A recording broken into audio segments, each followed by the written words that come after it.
लाभदायक आहे। मित्र उपक्रमाचा मुख्य हेतू आहे विद्यार्थ्यांचा मानसिक, बौद्धिक आणि गुणवत्ता असा सर्वांगीण व्यक्ती विकास घडवून आणणे। आज आपण मित्र उपक्रमाबद्दलची माहिती तसेच शाळेमध्ये विद्यार्थ्यांसाठी आणि तुमच्या शाळेतील इतर शिक्षकांसाठी जे सत्रे घ्यायचे आहेत त्याची संपूर्ण माहिती घेणार आहोत, म्हणजे तुम्हाला तुमच्या शाळेत मित्र उपक्रम राबवता येईल। मित्र उपक्रम जरी विद्यार्थ्यांसाठी असला तरी याचा मोठा लाभ आपल्याला म्हणजे शिक्षकांनाही मिळणार आहे।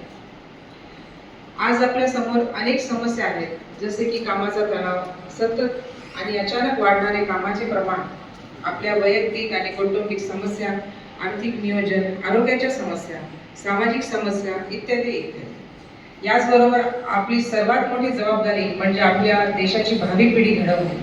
त्यांना केवळ पुस्तकी ज्ञान न देणे एवढेच आपले काम नाही, तर शक्य तितके